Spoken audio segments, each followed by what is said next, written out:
Hello ladies and gentlemen, welcome back to Gore and Umbral. Today we can be looking at the goddess of blood, the queen of Gore. No, not Octavia. We are looking at an Umbral build for Garuda, and before we get into it, I have to say Garuda is fantastic. So, for PlayStation, Garuda released just before Christmas, and since then I've been working on our Umbral build, trying to get a good balance going, and I'm pleased to say it was well worth the effort. Jumping into her powers, Garuda has two passives.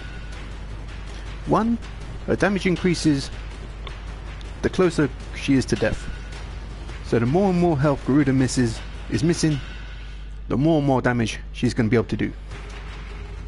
As well as the passive, that if she doesn't have a melee weapon equipped, she can use her claws on her arms as the melee weapons instead. Her first power is Dread Mirror. Rip the life force from an enemy and use it as a shield that captures damage. This kills significantly weakened enemies instantly. Charge to channel the captured damage into an explosive projectile. So for those who haven't used Garuda, essentially what this is, you pounce on an enemy very much like Valkyr, and after the animation finishes, you're granted a shield. And this shield absorbs any incoming damage from front of you. It doesn't absorb damage from behind you or the side of you. You have to be facing straight on to capture the damage. And what it does, all the damage that is absorbed by that shield after the duration ends is stored in a ball above Garuda. So say you store 20k damage. That projectile will now deal 20k health when you charge up and fire it into a group of enemies. However, you can reactivate Dread Mirror and store even more damage. You can even go up to 100k if you really wanted to. Basically, the more you use Dread Mirror as the duration ends, the more damage you're going to be able to store, and if you come across a big group of enemies, you can fire that projectile, wiping them all out. As the description says, you do have an insta-kill on this ability. As you can see there, in the statistics, the enemy has to be below 40% health for you to get an insta-kill on the target. Anyway, we have a range of 43.5 meters, a duration of 33.6 seconds, a health to shield, so all the damage you would have taken is then converted into your shield. As I said before, the insta-kill threshold of 40%, a 3.2 times multiplier for any damage you absorb through that shield, the charge damage per second and charge drain per second. It does take 35 energy every time you charge the projectile, so keep that in mind. And of course, the projectile has an explosion radius of 14.5 meters, so it's a very sizable radius. Jumping into Garuda's second ability, Blood Altar. Impale an enemy on an altar of talons and siphon health for Garuda and her allies. This makes Garuda an absolute monster. A range of 43.5 meters, a heal radius of 11.6 meters, a duration of 33.6 seconds, tying in with our Dread Mirror very nicely, and we get 40% health per tick of the Blood Altar, allowing Garuda to become very, very survivable and very tanky in a way. Now for the third ability, and one that really makes Garuda shine, Bloodletting. Garuda sacrifices her health to generate energy. So we take 50% of our health, but in total we get 35% of our energy back. Now by that time, 35% of Garuda's energy is enough to cast the Dread Mirror and the Blood Altar within that one frame. And while you have Blood Altar up, I should say, sorry, can't speak today, you can essentially use Bloodletting more and more. Do note, Bloodletting can kill you if you spam it too fast. I would highly recommend you just use Blood Altar, use Bloodletting, heal yourself up a bit, use it again, and heal up. And her final power, Seeking Talons. Charge to expand the targeting area, release to send Garuda's talons careening toward each target in an area. Surviving enemies are prone to bleed. Now, this is what... well, I've said this so far with Garuda's powers. Garuda is an amazing warframe. If you've ever been on fence about getting Garuda, by all means, she is worth the farm. Or the plat, if you want to buy her. Essentially, what that means is, upon the initial cast of Seeking Talons, you let loose these coils. They'll seek out nearby enemies and bleed them. All the enemies that survive the initial duration of Seeking Talons, no matter what weapon you hit them with, it could be a Hema, a Furious, an Archoplasma, whatever, those weapons will apply bleed.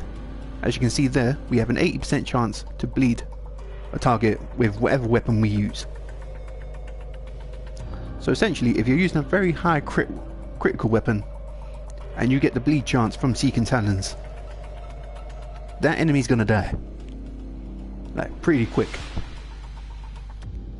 As you can see, Seeking Talons also has a damage of 240, which is quite sizable, especially during testing yesterday. It was a very good sizable chunk of damage. A duration of 16.8 seconds. Again, very good duration. Right, jumping into the mods. So, this wasn't my original build I was going to go through Garuda.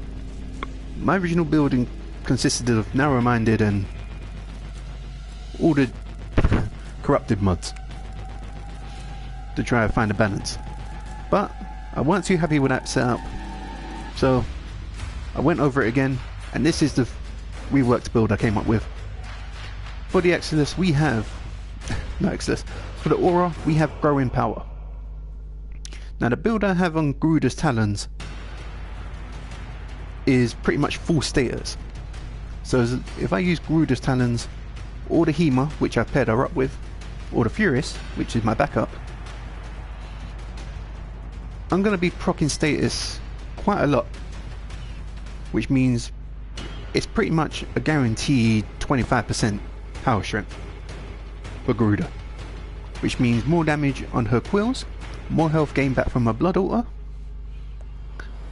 a higher damage absorption from her Dread Mirror. All around, it's a very good aura to use for Garuda. If you really want to, you could use Energy Siphon if you're into that. Personally, I don't think it's worth it.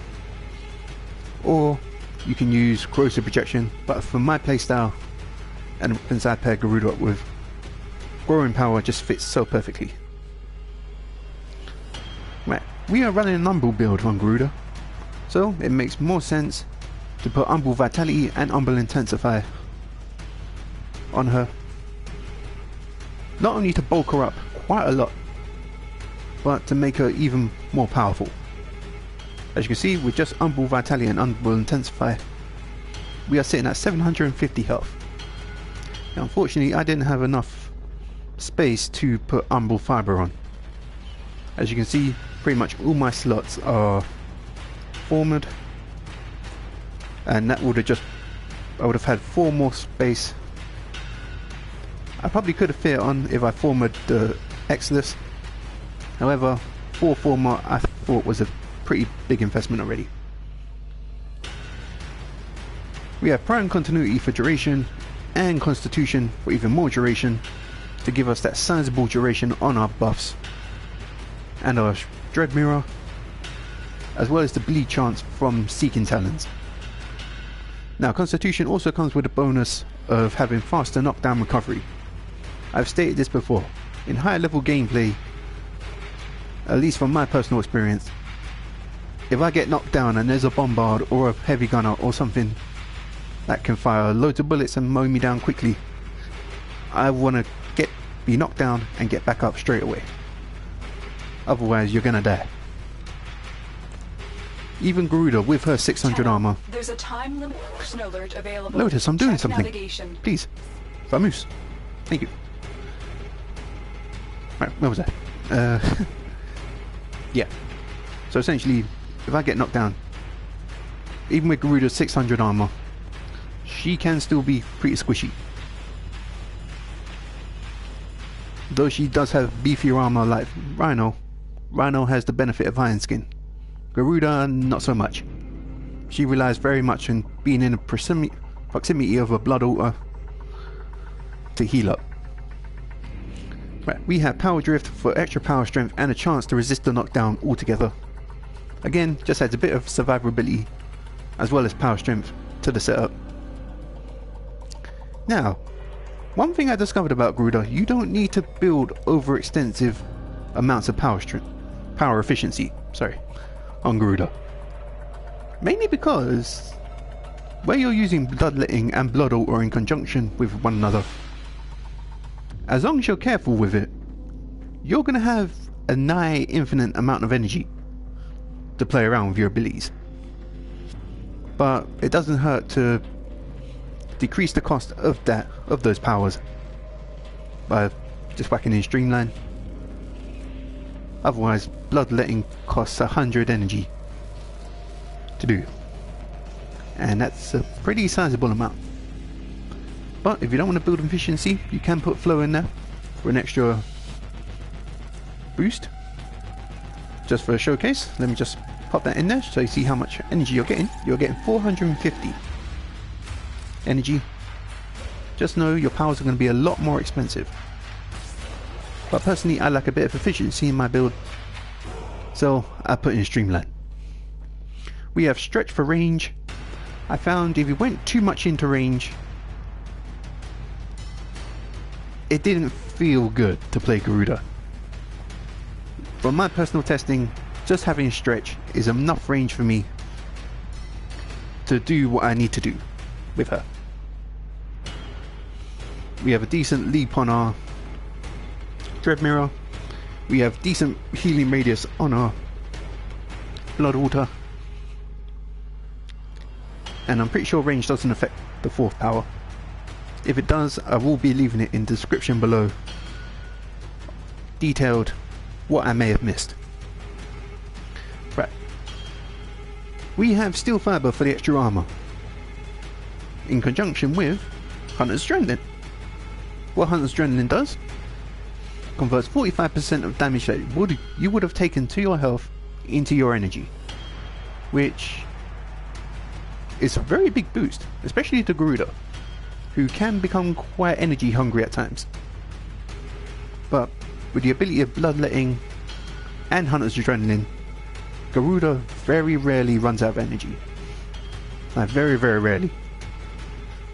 Like you really have to prominently be burning through your energy to actually run out. And of course, Steel Fiber for the extra 100% armor, bringing us up to that very nice 600 armor. I have Arcane Grace on here. You don't need Arcane Grace on this setup, but I figured I have it, I might as well use it. So that's the setup for Garuda herself. As you can see, I'm pairing her up with Hema, which is a very good weapon in Garuda's hands. If you land a headshot where you're low on health, well, if you land a headshot in general with Hema, you're going to heal for a percentage of the damage done, which synergizes very well with Garuda and her, and the fact that she uses her own health to fuel her powers. We also have the Furious for backup. You can use any secondary you want. Personally, I prefer the Furious. and the Winds of Purity augment. Right, for Garuda's talons, we have pretty much full status going on. We have Vermilion Storm. I did try Malicious Raptor. I was not a fan. Like, really not a fan. Right, we have Prime Fury, but even with Prime Fury, you're attacking in such a way that you're not losing control. And before you say, yes, you can go for a hybrid build if you want. If you are going to go for a hybrid build, I would highly suggest you maybe drop Jagged Edge.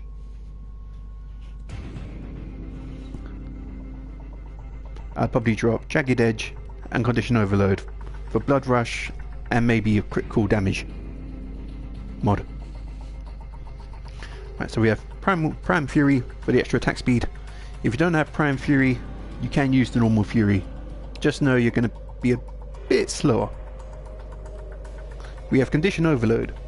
We gain 60% melee damage per status type affecting the target. Now, up till now, I thought Sauron was the only one who can make very good use of this. However, Garuda can also make very good use of this. Especially with the 78% status we have on Garuda's talons. Like, we're going to be inflicting a lot of status. Like, we're going to be inflicting Puncher, Slash, Impact, and Viral. More prominently Slash and Viral. But we are going to get a few Puncture and Impact procs in there, which means we're going to get extra damage from Condition Overload. And it's going to be good. We have Drifting Contact for combo duration and status chance. Combo duration, not really a big must if you're not using Blood Rush, but the extra status chance does help us proc the elements on our weapon. Jagged Edge, just to prioritize those slashes for Garuda and her basis around slash. It just seemed like a very good choice. Pressure Point for the extra melee damage. Healing Return, so for every status affecting the enemy, we get 7 health back. So say in a couple of slashes on a target, we inflict Puncture, Slash, Impact, and Viral. We gain 28 health every time we strike that target. Which may not seem like much, but especially the speed that Garuda's talons attack at, it's a consistent way of healing. If you don't want to use Healing Return, by all means swap it out for Life Strike if you want. And for the dual status mods, we are using Virulent Scourge for Toxin and Vicious Frost for Cold, giving us that Viral, which will complement our Slash very nicely. Here's the build for the Hema. We have Serration, Infected Clip, Vigilante Ornaments, Shred, Split Chamber, High Voltage, Malignant Force, and Wildfire. With this setup, we're going to be fucking mostly corrosive, but we will get Viral and we will get heat as well. And for my Furious, my trusty Furious, you have remembered well. We have Pistol Ammo Mutation, Jolt, Pistol Pestilence, Scorch, Barrel Diffusion, Hornet Strike, the Winds of Purity, and my Rhythm for it, the Furious Satikak, which is not ideal, but I can't deny it does give the Furious a good boost to damage. Right, that's it for now. We are going to jump into Sanctuary Onslaught as per the norm and see just how far the Blood Queen can get. Even though it did take me a while to do Garuda, I have to say, I enjoyed every moment of it. Garuda is a lot of fun to play. If you're like me and you like Sauron a lot, by all means, give Garuda a go. Not only does she look good with her fashion, but she can pack one big wallop.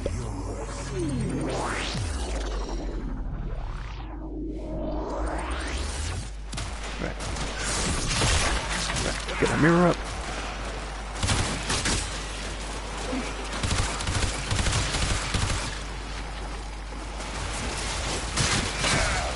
Slash you guys. Blood water. Get some energy. And seeking talons.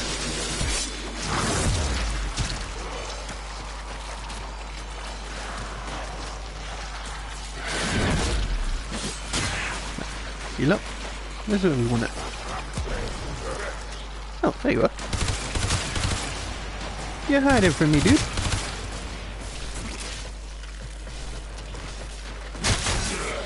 Unlike Saren though, Garuda is very much get into the fray. She is very much get into the fray, get in there. If you need help, put that blood ore up. She's like a frontline version of Saren. And while Saren can get up there and into the fight, Garuda is so fun to play. Dare I say, sub-main material.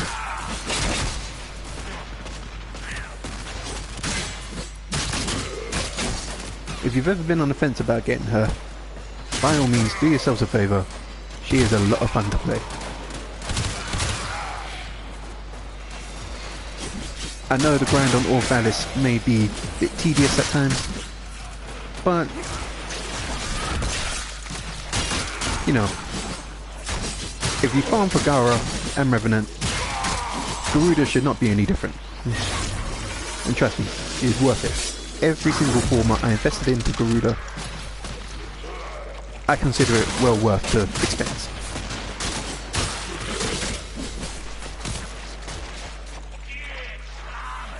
I mean, not only does she look like Bayonetta frame, but she has a very interesting gimmick. One similar to Necros, which she deals in blood. She's very much the blood mage of the roster. And speaking of roster, the date of this episode, which is the 29th of January, we are getting the Profit Taker update on PlayStation 4, which will bring us Baruch. Now for those who don't know who Baruch is what the devs have called the Reluctant Warrior. Basically, a lot of sleep, a lot of crowd control, a very passive warframe, but from what I've seen in people that have built him on PlayStation, he can pack one big wallop and has exalted fists. Now, anything that can control a big group of enemies with a bunch of his fists is instantly a win in my book. Give me your head.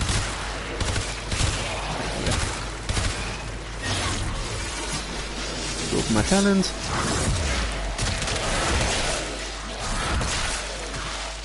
Also, I should notice as well, I should mention as well as you can have a maximum of 3 blood altars up to Garuda at any given time. As you can see here, the blood altars are very well healing me more than those little landmine things can take away from me. Practically making Garuda immortal. And as you can see, I'm maintaining my 750 health.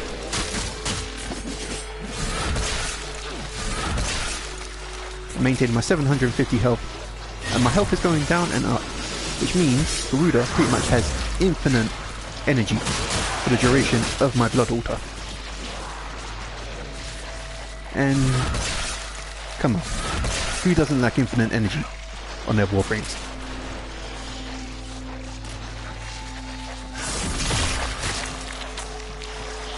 Whoa, I'm gonna run out of efficiency again. No, don't run out of efficiency, Garuda. I'm enjoying this.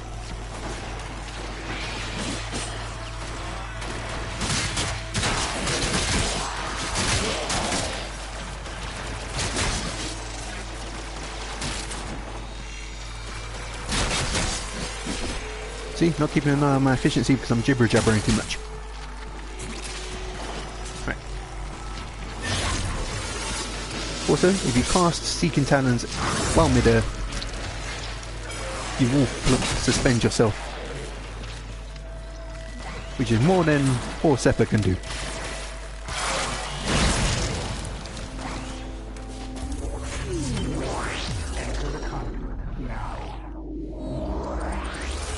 But yeah, I know I'm bigging up Garuda a bit much, but honestly, she is very fun to play.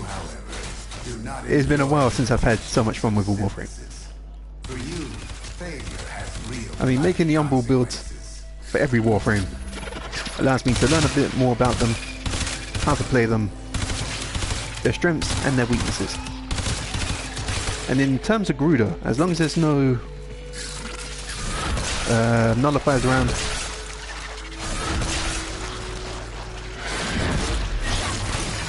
as long as there's no nullifiers around, which even if there is, the Hema can easily deal with nullifiers. It's just so much fun to play Garuda. I mean look, I have 3 blood autos out. These enemies can't even kill me. But I can kill them.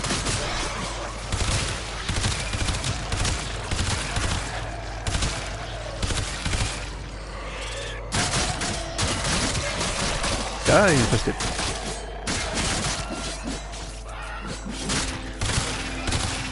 After this as well, we will be carrying on our Miss Moxie's challenge on Borderlands 2, just so we can give Warframe a bit of time for the update to launch. Depending on the time that I finish this, I may not go straight into the Miss Moxie run. I might do the quest for all Palace on Venus? I think it's Venus.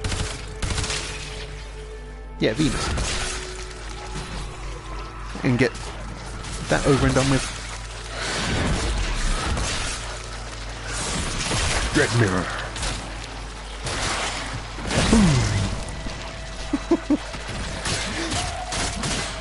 So much fun.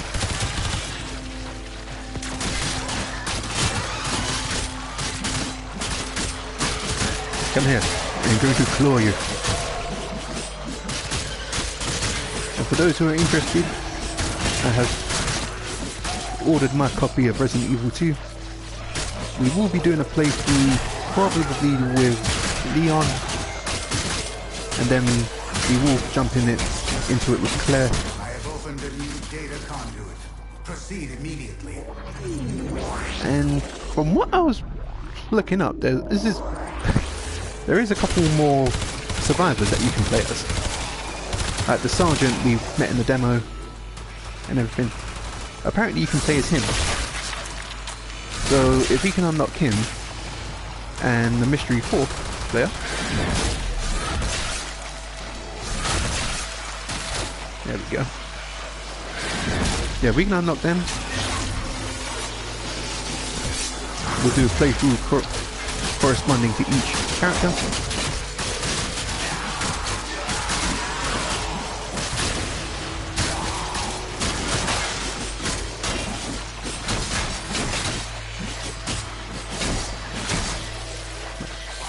Jump up, Garuda.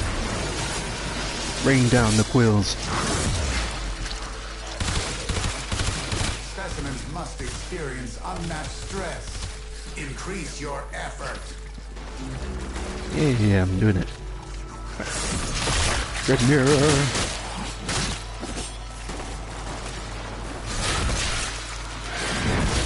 No.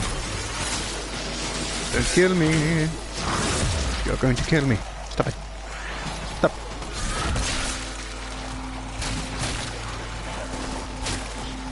What do you mean invalid target?